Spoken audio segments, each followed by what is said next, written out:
ಈಗ ಮೂರನೇ ಆರೋಪಿ ನಟ ಧರ್ಮನಿಗಾಗಿ ಪೊಲೀಸರು ತಲಾಶ್ ಮಾಡ್ತಾ ಇದ್ದಾರೆ. ಕಾರಣ 2 ದಿನಗಳಿಂದ ಫೋನ್ ಸ್ವಿಚ್ ಆಫ್ ಮಾಡ್ಕೊಂಡು ಇಟ್ಕೊಂಡಿದ್ದಾರೆ. ನೋಟಿಸ್ ಅನ್ನೇನೋ ಪೊಲೀಸರು ಕೊಟ್ಟಿದ್ದಾರೆ ವಿಚಾರಣೆಗೆ ಬರಬೇಕು ಅಂತ ಹೇಳಿ. ಸದ್ಯಕ್ಕೆ ಫೋನ್ ಸ್ವಿಚ್ ಆಫ್ ಇದೆ. ಕಳೆದ 2 ದಿನಗಳಿಂದ ನಟ ಧರ್ಮನ ಫೋನ್ ಸ್ವಿಚ್ ಆಫ್ ಆಗಿದೆ. ಇನ್ನೂ ಕೂಡ ಸಂಪರ್ಕಕ್ಕೆ ನಟ ಧರ್ಮ ಸಿಗ್ತಾ ಇಲ್ಲ.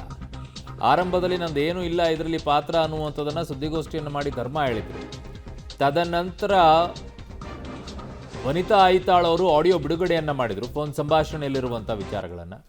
ಅದರಲ್ಲಿ ಒಪ್ಕೊಳ್ತಾರೆ ನನಗೇನು ಗೊತ್ತಿಲ್ಲ ಅಂತ ಹೇಳಿ. ಆಮೇಲೆ ಹೇಳ್ತಾರೆ ಹೌದು ಅಲ್ಲಿ ಐಶ್ವರ್ಯ ಗೌಡ ಹೇಳಿದ್ದಕ್ಕೆ ನಾನು ಫೋನಲ್ಲಿ ಮಾತನಾಡಿದ್ದೆ DK ಸುರೇಶ್ ಅವರ ಧ್ವನಿಯಲ್ಲಿ ಅನ್ನುವಂಥದ್ದು. ಇದರಲ್ಲಿ ನಂದೇನು ಪಾತ್ರ ಇಲ್ಲ, ಎಲ್ಲ ಐಶ್ವರ್ಯ ಗೌಡನ ರೀತಿಯಲ್ಲಿ ನಾನು ಹೇಳಿದೆ ಅಂತ ಹೇಳ್ತಾರೆ. ಸೊ ಇದು ಬೇರೆ ಬೇರೆ ರೀತಿಯಾದಂಥ ಲೆಕ್ಕಾಚಾರಗಳನ್ನು ತೋರಿಸ್ಕೊಡ್ತಾ ಇದೆ. ವಂಚನೆ ಮಾಡೋಕ್ಕೆ ಯಾವ ರೀತಿಯಾಗಿ ಸ್ಕೆಚ್ ಹಾಕಿದ್ರು ಅಂತ. ನನ್ನ ಸಹೋದ್ಯೋಗಿ ಈಗ ಉಮೇಶ್ ನನ್ನ ಸಂಪರ್ಕಕ್ಕೆ ಮತ್ತೆ ಸಿಗ್ತಾ ಇದೆ. ಉಮೇಶ್, ಇಡೀ ಪ್ರಕರಣವನ್ನು ನೋಡುತ್ತಾ ಇದ್ರೆ ಹೊಂಚು ಹಾಕಿ ಮೋಸ ಮಾಡಿರುವಂಥ ರೀತಿಯಲ್ಲಿ ಕಾಣಿಸ್ತಾ ಇದೆಯಲ್ಲ, ಅಥವಾ ಹಿಂದೆಯೂ ಕೂಡ ಅವಾಗ ಈ ರೀತಿಯಾಗಿ ವ್ಯವಹಾರಗಳು ನಡೀತಾ ಇತ್ತು, ಬಟ್ ಆ ವ್ಯವಹಾರ ಮುಂದುವರೆದ ಭಾಗದಲ್ಲಿ ಇದು ಸ್ವಲ್ಪ ಯಾಕೋ ಬೇರೆ ರೀತಿಯಲ್ಲಿ ಟರ್ನ್ ಆಗಿದ್ದಕ್ಕೆ ಈ ಕೇಸ್ ಆಗುವಂಥ ಪರಿಸ್ಥಿತಿಗೆ ಬಂತ ಅಂತ. ಎಲ್ಲರೂ ವ್ಯವಹಾರಸ್ಥರೇನಾ ಇವರೆಲ್ಲರೂ ಅಂತ?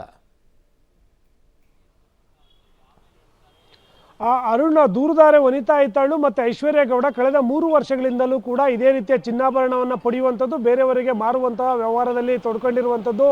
ಕಳೆದ 1 ವರ್ಷದ ಈಚೆಗೆ ಈಕೆ ಚಿನ್ನವನ್ನು ಪಡ್ಕೋತಾರೆ. ಅದಕ್ಕೆ ಸೂಕ್ತವಾಗಿ ಹಣ ಕೊಡೋದಿಲ್ಲ, ಅದನ್ನು ಚಿನ್ನಾಭರಣ ವಾಪಸ್ ಕೊಡು ಅಂತ ಕೇಳಿದಂಥ ವೇಳೆಯಲ್ಲಿ DK ಸುರೇಶ್ ಅಂದರೆ DK ಸುರೇಶನ ಸಹೋದರಿ ಅಂತ ಹೇಳ್ಕೊತಾರೆ.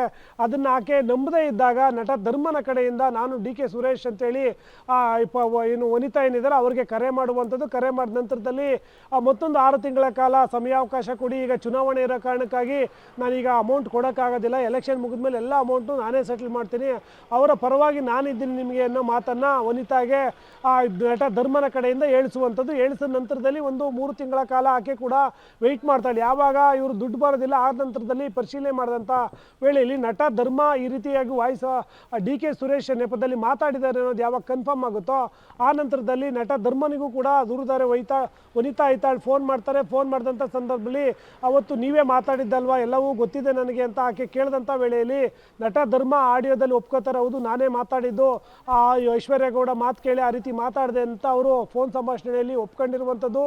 ನಟ ಧರ್ಮ ಕೂಡ 9 ಲಕ್ಷ ಅಮೌಂಟಿನ ಚಿನ್ನಾಭರಣವನ್ನು ಆಕೆಯಿಂದ ಪಡ್ಕೊಂಡಿದ್ದಾರೆ. ಅದೇ ಕಾರಣಕ್ಕಾಗಿ ಏನು DK ಸುರೇಶ್ ವಾಯ್ಸಲ್ಲಿ ಇವರು ಮಾತಾಡಿದ್ದಾರೆ ಅನ್ನೋ ಮಾಹಿತಿ ಕೂಡ ದೂರುದಾರೆ ಪೊಲೀಸರಿಗೆ ಕೊಟ್ಟಿರುವಂಥ ವಾಯ್ಸ್ ರೆಕಾರ್ಡ್ನಲ್ಲಿ ದಾಖಲಾಗಿರುವಂಥದ್ದು. ಈ ಎಲ್ಲ ನಿಟ್ಟಿನಲ್ಲಿ ನಟ ಧರ್ಮನಿಗೂ ಕೂಡ ಸಂಕಷ್ಟ ಎದುರಾಗುವಂಥದ್ದು. ಅದೇ ನಿಟ್ಟಿನಲ್ಲಿ 3 ದಿನದೊಳಗಡೆ ವಿಚಾರಣೆ ಹಾಜರಾಗಬೇಕು ಅಂತ ಚಂದ್ರಲೇಔಟ್ ಪೊಲೀಸರು 3 ಕೂಡ ನೋಟಿಸ್ ನೀಡಿದ್ರು. ಇವತ್ತು ಇಬ್ಬರು ಆ ವಿಚಾರಣೆಗೆ ಹಾಜರಾದ್ರು. ಹಾಗಾಗಿ ಇಬ್ಬರನ್ನೂ ಕೂಡ ವಿಚಾರಣೆ ಮಾಡಿದಂಥ ವೇಳೆಯಲ್ಲಿ ಇವರು DK ಸುರೇಶ್ ಹೆಸರಲ್ಲಿ ಮಿಸ್ಯೂಸ್ ಮಾಡ್ಕೊಡೋದು ಒಂದು ಕಡೆ ಆದರೆ ಚಿನ್ನಾಭರಣವನ್ನು ಪಡೆದು ವಂಚನೆ ಮಾಡಿರುವಂಥದ್ದು ಕೂಡ ಸೂಕ್ತ ದಾಖಲೆಗಳ ಸಿಕ್ಕ ಹಿನ್ನೆಲೆಯಲ್ಲಿ ಅವರಿಬ್ಬರನ್ನೂ ಕೂಡ ಅರೆಸ್ಟ್ ಮಾಡಿದ್ದಾರೆ. ಇಲ್ಲಿ ನಟ ಧರ್ಮನ ಪಾತ್ರ ಕೂಡ ಇರೋದ್ರಿಂದ ಆತನಿಗೂ ಕೂಡ ಹುಡುಕಾಟ ಮುಂದುವರೆದಿದೆ. ಕಳೆದ 2 ದಿನಗಳಿಂದಲೂ ಕೂಡ ಆತ ಮೊಬೈಲ್ ಸ್ವಿಚ್ ಆಫ್ ಮಾಡ್ಕೊಂಡಿದ್ದೇನೆ. ಪೊಲೀಸರು ಕೂಡ ಟ್ರ್ಯಾಕ್ ಮಾಡುವಂಥ ಕೆಲಸ ಮಾಡ್ತಾ ಇರುವಂಥದ್ದು. ಆದಷ್ಟು ಬೇಗ ಆತನನ್ನು ಕೂಡ ಕಸ್ಟಡಿಗೆ ಪಡೆಯುವಂಥ ಎಲ್ಲ ಸಾಧ್ಯತೆ ಇದೆ ಅರುಣ್.